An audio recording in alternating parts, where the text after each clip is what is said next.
Welcome to the Bladtcast, and an extra special hello to everybody who popped over here from Compound Media, who saw me earlier today on That Jameson Show with Don Jameson, including the section of the show where I pretended to be Gary Holt from Exodus and Slayer. But I'm excited to be talking to a guest who is actually here with me. Joining me now is musician Donnie Vie, whom a lot of you will remember from Enough's Enough. He's been putting out his own music for a few years now.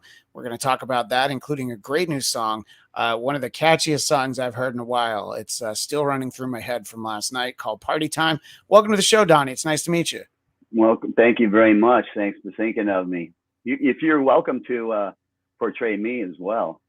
Yeah, I'll ask all the same questions. Extra editing.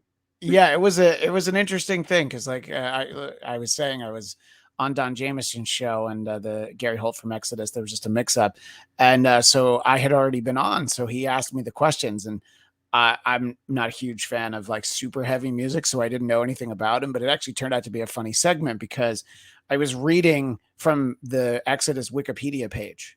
And I was like, well, yeah, that album came out in 1989. And did you get the CD that has the bonus track? So it turned into a kind of a funny thing, So well, that's like I said, have at it if you want to pretend you're me and the next thing you do or whatever. Yeah. Well, look, I want to spend a few minutes. You couldn't fuck it up any worse than me. I mean, no. Look, and for our visual listeners, you can see that Donnie's got the Halloween spirit with the flashing devil horns, and not the metal devil horns, like actual devil horns on his head. What are you talking about? You know what? It must be a glitch. It's me, man. It's the way that Zoom works. Are they showing today? I'm sorry. Look, I want to talk a little bit, look back earlier in your career a little bit, but let's talk about what you're working on right now. So take our audience through. There's this new box set, the Donnie Vie collection. And so it's these 5 studio records you've released as a solo artist over the last few years, plus a 6th album worth of stuff. So talk a little bit about just the idea to put it all out in one convenient package and, what made you decide to do this?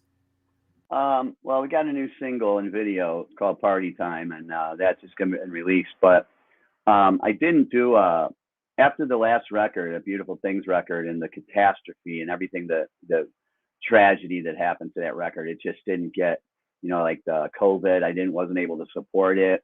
The label I was with wasn't able to. They've got less followers than, I'm not. They've got less followers than the Bladtcast. It's okay. Yeah, right. I just found out. The other people are running my social media, right? But I just found out someone's pointed it out to me that I'm following more people than I have followers. And then we're looking at other artists and stuff. They only have like a couple hundred or less that they're following, but there's like all these thousands are following them.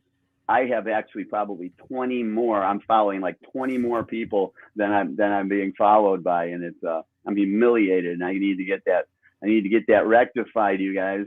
Well, what is your social media? While I'm talking to you, I can follow it from 4 accounts that I use. Well, Donnie Vie, Facebook, my band page, Twitter. It's just TikTok, Donnie Vie. Instagram. I have never.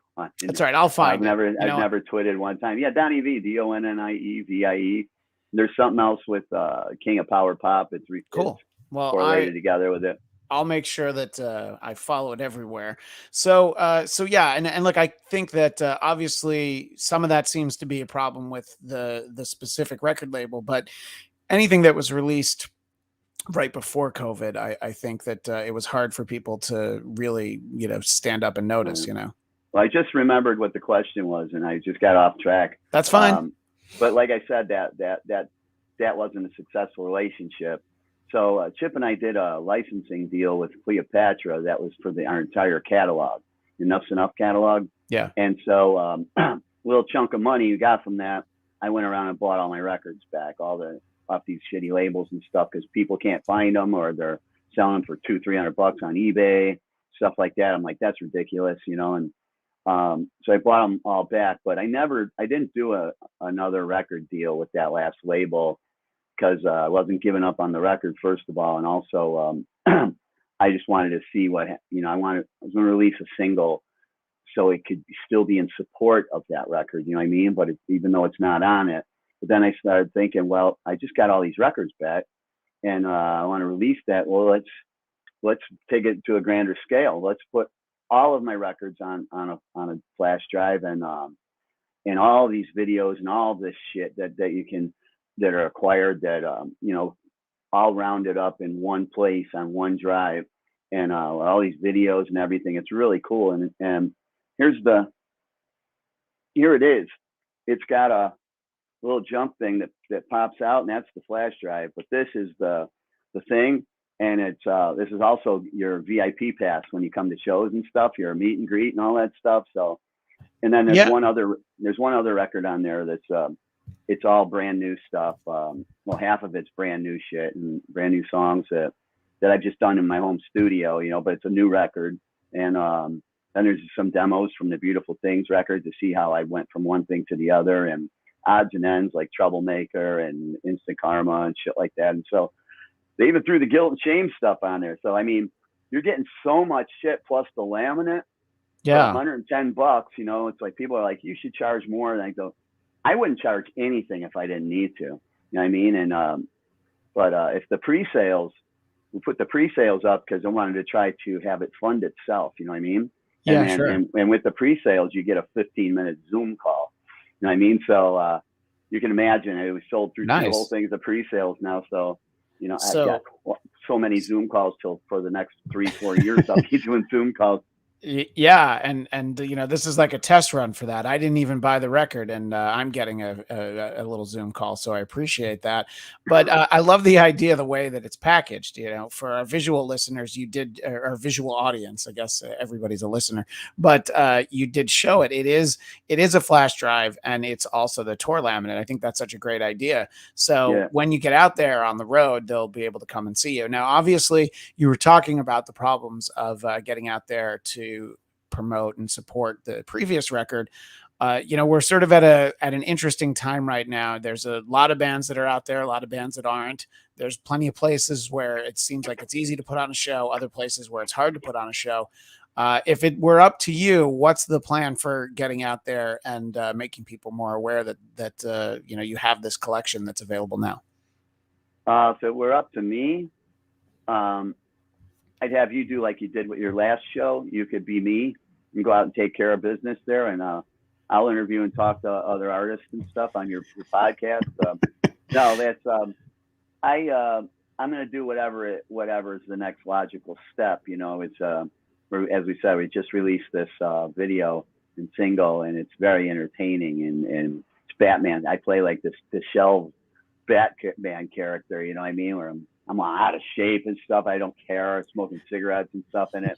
It's got the real Batmobile and everything. And it's really funny. I'm not taking myself seriously anymore. Musically I do, but other than that, if you take yourself too seriously, you just, at some point you just got to say, what, I'm a douche. I look like a total douche. You know what I mean? So it was great though. But really big hopes is that this song Party Time, I could land a commercial or something with it. Get it licensed, because it's like the most commercially marketable song that I've ever made. You know what I mean? And it's like, who doesn't like the party? It's just the timing. And we've been holding it up for a year because of COVID and stuff. It sure wasn't party time, then. And but it's starting to loosen up and lighten up now. And figured, get it while the going's good. And if you hold it up anymore, who knows? I might even be alive to support it or whatever. But I mean, it's as good a time as any now. It's party time, and I've waited long enough to put it out. And I hope people like it and they're entertained by it, and it's interesting times. Yeah, absolutely. And I think you're absolutely right. It is definitely party time. People have been waiting for an excuse to party and, get out there. I never did. Life was an excuse to party for me for a while. I just suffered from anxiety, and I just medicated a lot of shit. Yeah, no. And I know you and I were talking a little bit about that beforehand. And, I think that it is obviously it seems like it's something that could get in the way of partying. Shit. I just stopped hearing you, so now I got to put these on. I hear you. Okay, now he's got the big headphones. Of course. Oh, now I hear you again. Of course, something that's going to fuck up when I have such bad anxiety that it's just hanging in there. Of course, shit. I broke my glasses. They broke. So and these other ones that I use they're like a reading glasses. I look like a douche in those, and I can't see. And But here's so the thing: you've got sunglasses on, and I put those on. My yeah, eyes are spinning. what's more rock star than wearing sunglasses? It doesn't matter what time Right. of the day it is, Well, I'm Flavor Fave underneath these glasses right now. My eyes are spinning because of my anxiety today. Yeah. But Well, I can't see a fucking thing. that's all right. You know what? I think that that helps with my appeal anyway when you can't see me, so Damn, it's I lost fine. it again. Shit. That's all right. Does it sound all right with the headphones now, Donnie? Sounds fine. Yeah. Okay. So the interesting thing, we were talking about your song "Party Time," and so the song and the video both. You're collaborating with Chip's Enough, and you guys hadn't worked together, and I believe the notes say 8 years. No So collaboration. talk about that Not a opportunity. collaboration. Okay. My own solo. Talk about working with, but Chip's involved. So talk about working with Chip and getting the opportunity to do something with him again. Well, at that point when we shot the video and stuff, we had just done this deal with Thatcher, so that kind of brought us together to be able to talk again and be talking again. Because there's a lot of unresolved bullshit. It's like I feel violations and stuff, and he's got an attitude and stuff. It's just like a marriage that just fell apart. You know what I mean? And he's civil, but at that point, my bass player came down with lymphoma. And I don't know a lot of bass players. You know what I mean? Chip always handled all that stuff. So I asked him. I said, be in the video. And of course, he showed up. And he did that. Thank you very much, Chip. And but it's not a collaboration. It's not Chip Okay. anything like that. No, yeah, I think I misunderstood that, but that's good to know that you guys are at least on terms where you can call him up and ask him to do something, and it's not like he hangs up on you. So it's still a bit like that. You know what I mean? But since we've had some talks and some meetings and things where we see that we definitely aren't on the same page, and it's not eye to eye at what we're our agendas. You know what I mean? So a little less hopeful, but I figure if there's nothing good to say, then to not say anything at all, so you're just not damaging it more. You know what I mean? So so we can leave the possibilities open instead of nailing the door shut like they were at one point. You know what I mean? Because it's all about the fans. That's all I care about is returning the love from the fans that they get to me, and that's what I get out of this. That's what's important to me out of this. And as far as with Enough's Enough goes, I've even proposed of singing again for the band, but not doing the touring like they're doing. In a band, I don't know, open for cock rock bands and shit for $1,000 or something. I can't do that, but I was thinking some big production shows and less of them, but much more thought out and much more promoted and this and that. Make it restore the band to some integrity of. It is what you tell you are what you present yourself, what you tell people you are. If you're a restaurant, what you tell people the prices is that's they'll the Chinese food guy that taught me that lesson. Why is he was like a Panda Express, and this other guy was charged like $100 a plate at this fancy joint. And I was like, what's the difference in the food? How do you go?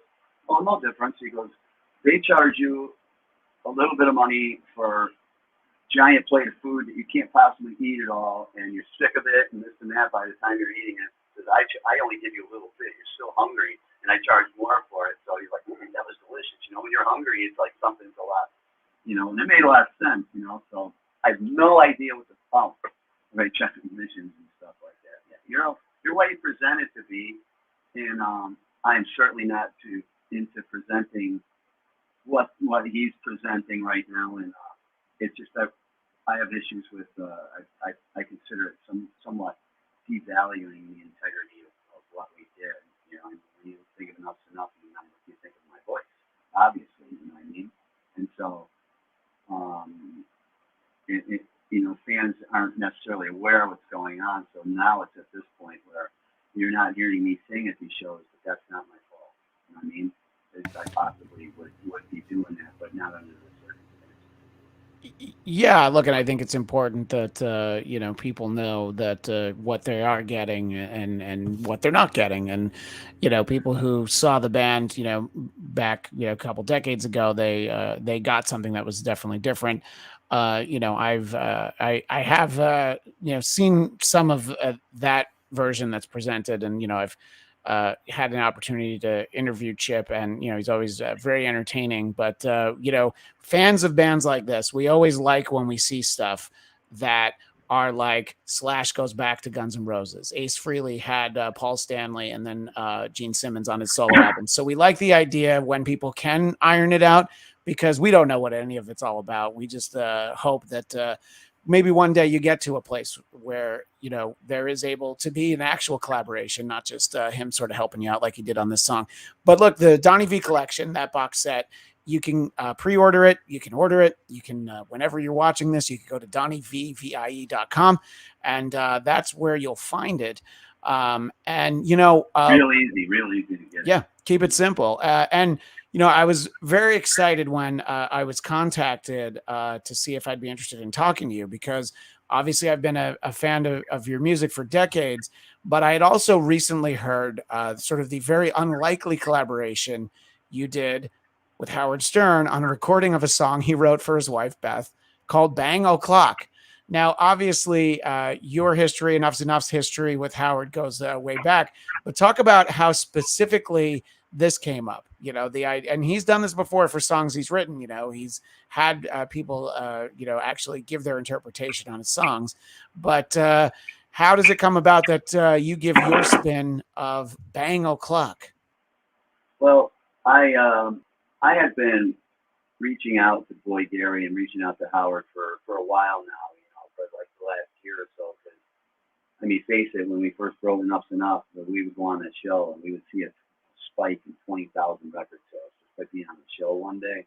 You'd see that kind of spike, and like that kind of spike now would be amazing. You know what I mean? Especially this flash drive, 20,000 sales today at $110 a piece. You know what I mean? That's 110, 20,000. but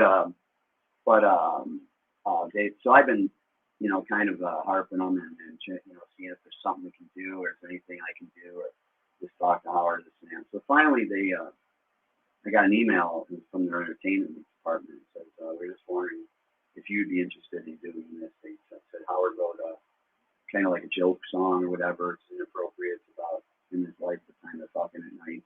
It's called Bang O'Clock. And so I said, sure. I'll do a rendition. Whatever. I got nothing to lose. If they said it's for a goof, stuff like that. So I said, all right. I'll be the performer. Use me in any capacity. I like to use me as publicity, but I think they're confusing me with Chip.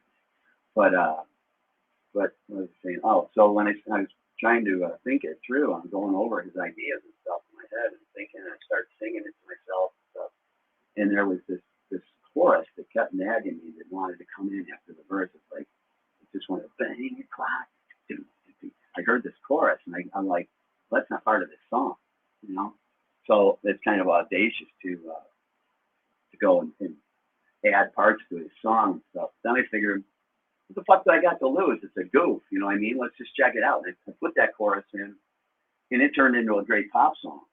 I sang his inappropriate verses there. It's like, they're not appropriate at all. But the way I sang them, if you're not paying attention to the lyrics, it almost just sounds like I'm singing another pop song. You know what I mean? And then the chorus comes in, and so I sent it to them, and they felt that I delivered in a big way, and but they only played it a few times, like for a week or something like that, and it got some good response.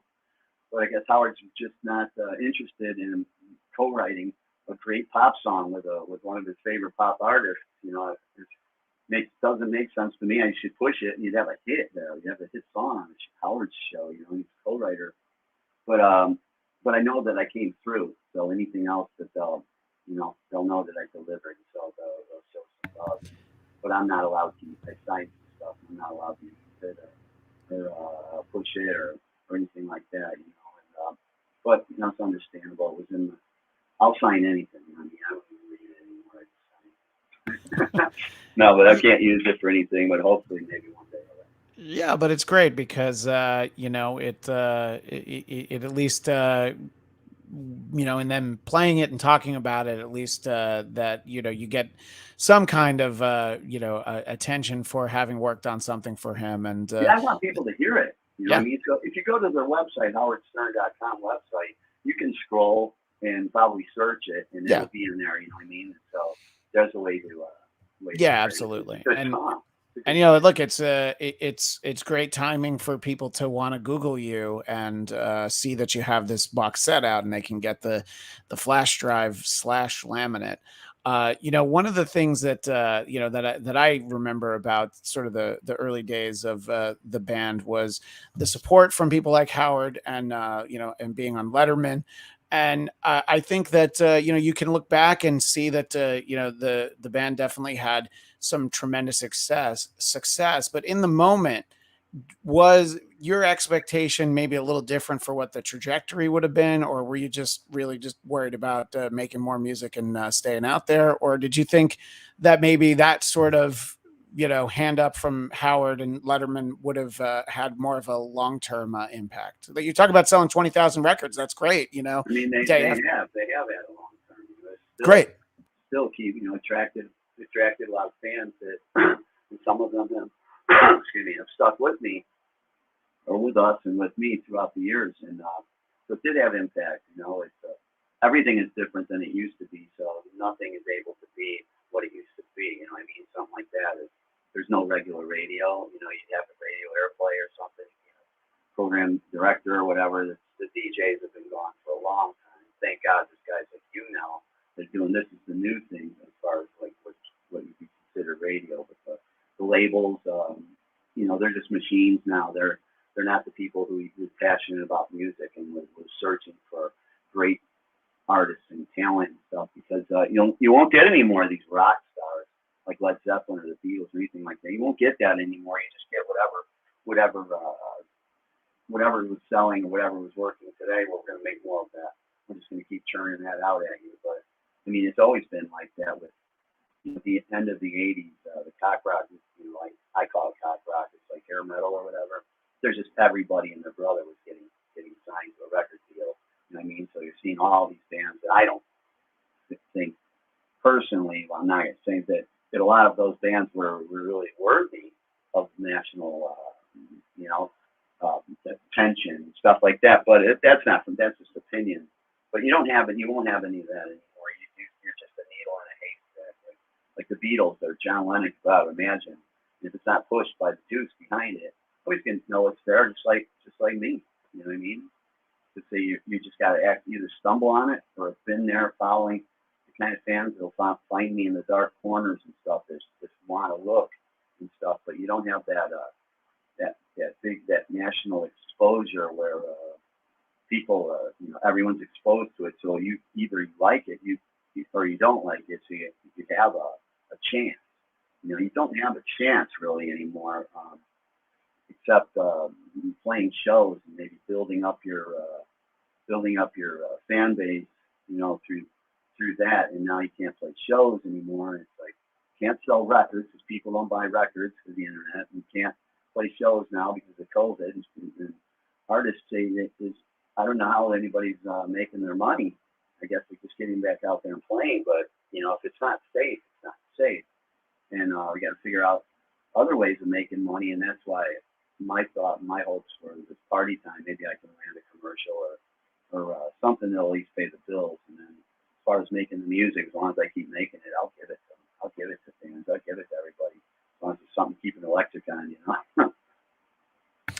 Yeah, it's interesting you're sort of talking about the era in which Enough's Enough had their debut, because in your bio there's this quote from Billboard magazine where they talk about this idea that I think Enough's Enough got kind of misidentified. The direct quote is, packaged in garish peace glam attire by the record company, the group was wrongly lumped in with the disposable pop metal bands of the late 80s, rather than appreciated for the truly gifted power pop act that they were, which it's nice for somebody to say that, looking back now.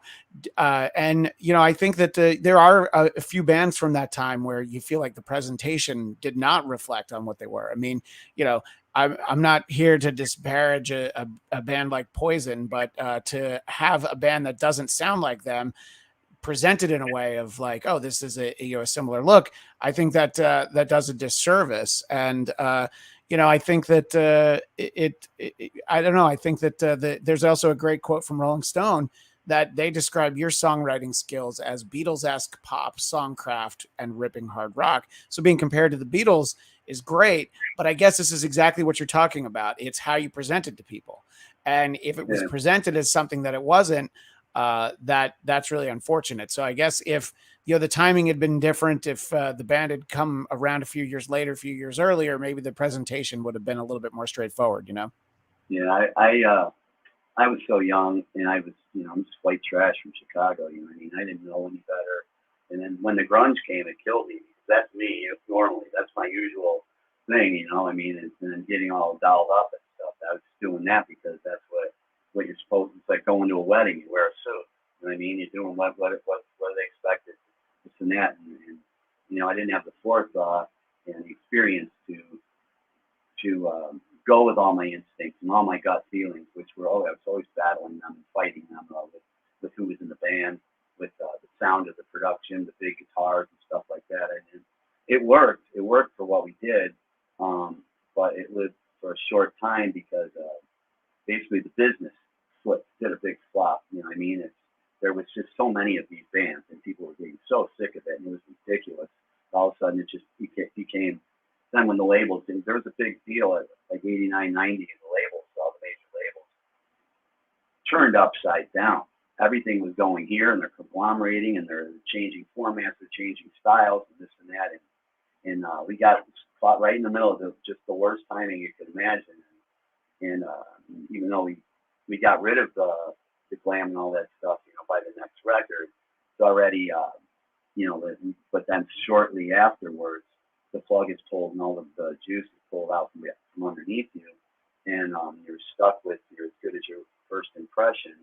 You know what I mean? And but there's a lot of things.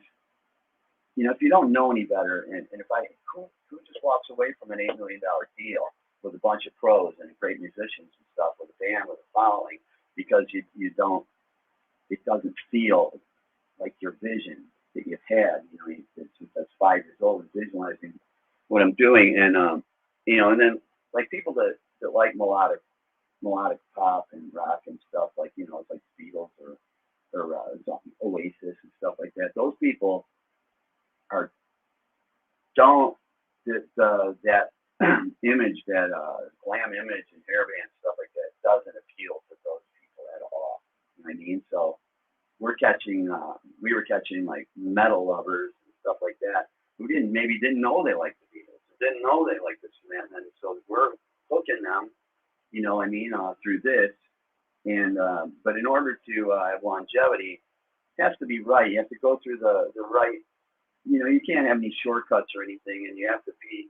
Clive Davis taught me about that. He says, when you do anything that's not 100% natural for you, Donnie, because you're taking away from what you do, and it makes sense now. And like a band like U2 or Stones or Oasis or Tom Petty, these artists aren't affected by the times. They have their own thing, their own genre. Like Tom Petty and Heartbreakers, he will be that forever. And no matter if they're doing glam now or if they're doing this look or it's R&B or rap or this and that, Tom Petty's not affected by that. You know what I mean? Not affected because you're and that's what I wished I would have done, something like that. I wish I'd have done what I'm doing right now at that point. But I'm not here to knock that or anything. It was everything is we're in a movie. All of us have our individual movie, and that was part of my movie. And hindsight is insight. Yeah, and the latest chapter in your movie is the box set collection that we're talking about, which people can Right. find at DonnieVie.com. And again, I can't stress enough how you said it's one of your most commercial songs in your career. This song "Party Time" is just incredibly catchy, and I mean that in the best way possible. It's not, there's bad catchy, but this isn't that. This is the great kind of catchy where you're like, oh, this is fun to That's have why this. that's why it took so long to come up with it. I wanted to have a song like this, and Chip and I were trying to write something like this since the beginning. You know what Yeah, I mean? Something like that. But also, as an artist, to do that sellout thing. I mean, I could have wrote some 3-chord rock thing that's just pumping and basically just, I want to fuck all night. I want to do this all day. Could have wrote something like that easily, but it needs to maintain the integrity of the writing that I normally have to sound like a Donnie Vie song. So I have to wait until it actually comes to me of how it's supposed to be. And I've had little parts of the ideas throughout the years, but it never came together right. And once it came together, I've seen the potential of that, and it's an intelligently well crafted song. You know what I mean? But it's just luckily it's a happy accident that it's that I think that the kids, older people, different like country people. I mean, anybody likes the party. You know what I mean? And it's pretty general rock and roll. It's not one specific. Um, I mean, it's pretty general. So everybody on played it for and stuff. They all that's a killer and shit like that. So I'm hopeful, but yeah, I'm glad. I just thank God for just like I do for every other song that they come to me or through me. I'm like a conduit. I just am thankful for it and just do as much as I can do with it. yeah, absolutely. And in terms of the wide-ranging appeal, I have a 6-year-old and a 3-year-old, and I would not mind having it on in the background. And if they pick up on party time, it's like, well, yeah, when you're 6, every time is party time, all the time Oh, is you have party a time. 3-year-old? A 3-year-old girl and a 6-year-old son. All Yeah. right. Well, here's my other plan for party time is a kids version called Potty Time. And I want to have that like it was like a cartoon or something. Teach them how I to use the love potty that. chair. It's Yeah. potty time. Potty time. That's perfect for a little kid. I mean, potty time. Potty time. Obviously, it would have to be a commercial. You can't be Sure. making videos, with naked little kids sitting on the toilet and No. stuff. That'd be a little inappropriate. But I think that's right there. If I could just put that together the right way, I think there's something to be made there. I'm mind opening up for Elmo. Hey, look, Elmo's big money. You know what I mean? It's Big. you know, Elmo made more money than Metallica last year. So let's be let's be Yeah, honest. Elmo's probably a crackhead or a drug addict underneath that thing. And I think, Yeah. Oh, if they did an Elmo behind the music, the things we would find out, I don't know if we'd be able to hear it. Well, Donnie, it's nice to get to know you, and I look forward to hearing more of the music. And we referenced it in passing. Right when we started, you talked about how you do have a lot of issues with anxiety, and I think that it's good to be sort of upfront about that. And I did want to take a moment and give you an opportunity if you wanted people to just understand what it's like for somebody who has anxiety. What do you think is one of the major misconceptions about dealing with anxiety? well, I could tell you a way that somebody could understand and get it what's happening to you. Is go out and buy hit a crack or half a gram of cocaine and do it in one line. Or smoke that hit of crack and then try to function in your, try to do an interview. Try to take care of business. Try to check your texts and your emails and stuff when you're just, you know what I mean? It gets like that. And that's the only way that you can actually really have somebody relate to that if they don't already know about it. And like I said, it's they're just starting to accept drug and alcoholism as a disease. You know what I mean? And I think this is that's a lot. There's a lot more choice in drugs and alcohol than there is in having mental health issues and depression and stuff. And like I said, I'd rather have a lot of other things wrong with me than have this. But But Yeah, I mean, look, I think the perfect example of how people don't understand it. You mentioned, how the similarities in terms of dealing with mental health and how that includes depression.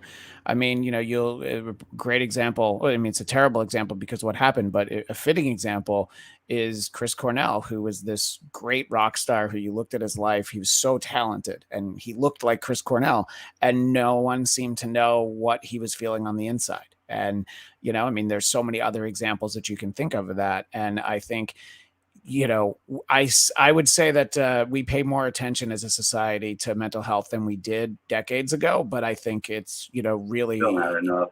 yeah, it's not enough. Like guys like Chris Cornell, though, people don't think about that and consider all that stuff until after he's gone of what he was dealing with. Now, if there was a way to people to consider that and know what an artist is dealing with before he's gone, now there's an understanding and there's more of an empathy, and maybe it would help that person. People are aware of things like that in his life, and you're just putting, a lot of guys like myself, putting on a brave face, or drinking and medicating it and trying to get it numb from, that kind of stuff. But then you're just perceived as like an irresponsible fuckhead. Like that's what happens with me. It's like I have a choice in doing this. I wanted, I needed that to do my job. You don't understand. I want to be hiding under the bed right now, especially not around all these people. But the fans, when I'm actually with them, I loosen up because I feel such a connection to these fans, and they really love me just like I love them. And so it's a lot. I start to get more comfortable with them and stuff. I mean, very personable, a lot of connection with the fans, and they come to me with not just music things, asking me about sobriety, or asking me about mental health, or asking me about this and that, and I'm flattered and I'm proud of myself that people would think of me, for any kind of advice or guidance in something other than writing a song. I mean, that's what it's all about. It's just what you put out there, in hopes that this will connect to somebody. Somebody else will feel what I'm feeling, and this could affect them, and that's success right there. And you can't put a price tag on when somebody says something saved their life. It saved my life, literally. A few of those. You can't put a price tag on that. It's worth more than all the money in the world, especially when you don't really need much. You know what I mean? Yeah, no, and I think it's great. I think that's why it's important to be upfront about, how you're feeling and how you're able to try and deal with these things, because of the fact that, in terms of people who hear your music, anybody who's watching or listening right now, there are probably people that can certainly relate. As I mentioned to you, I have someone in my life that I know really well, and I just had to understand that I was never really going to understand what it was like for him. I just had to know that sometimes he wasn't going to be able to come out. He wouldn't get back to you. And it's not because, he was being a dick. Right. It wasn't because he didn't like me. It's just Sure because, just because everything was too hard for him. And then, once you understand that, all you can do is try and be there for somebody. And hopefully, you're able to have that. And, like I said, this was a delightful conversation. And I was glad that we were able to talk for about a half hour, a little bit. Almost, we talked about 40 minutes. Look at that. 40 minutes. It felt like half an hour. It was like that. But I can talk all day. If I got a bunch of these to do, but I really appreciate you. You're a good friend to that guy that you understand, or you want to understand stuff. A lot of people, aren't as understanding or accepting things like that if it's co-inflicting what their expectations are of from this person or whatever. You know what I mean? It's like, come on, walk it off. Come on, already. I've heard about your anxiety, blah blah blah. You're using this excuse and this and that, but no, it's you can't even describe it to somebody. Like I said, do a whole hit of crack in one puff if you've never even done it before, and then you'll see what it's like for a person with this level of anxiety to function. Yeah, exactly. And if it'll help sort of bring people to a calmer place, just check out Party Time and realize what, don't worry, just party. And you can find that on the Donnie V collection at DonnieVie.com.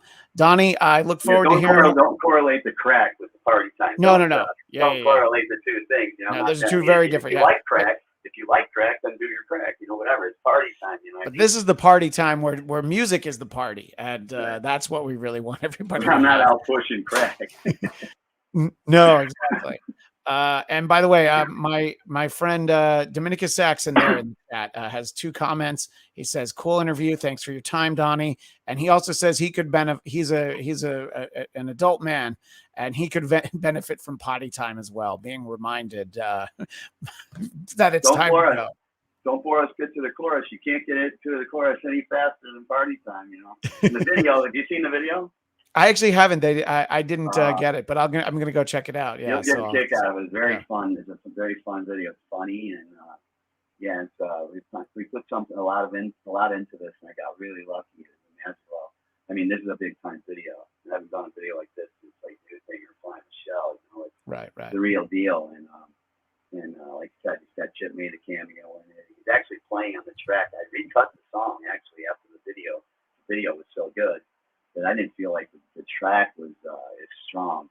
So I recut it, and Chip actually played on it. And I got the guy from Jellyfish, Mike Dolan to mix it, and made me redo all my parts. And so it's a much better version. And, we had some limited edition versions of the vinyl, and we printed up vinyl. We were getting ready to release it on vinyl, Party Time single with the last label, but I kept holding it back, and finally I ended up button heads. I ended up just buying myself out of that. You know what I mean? And, I'm stuck with all those. There was a limited edition if you did the pre-sales. If you're the first come first serve, you get one of those vinyls. You know what I mean? But I believe that we're out of those. But you still get the Zoom call, the 15-minute Zoom call until the 22nd when it officially goes on sale. No more Zoom calls. I could just give you the bang for the buck for $110. Yeah, everything that's fucking done.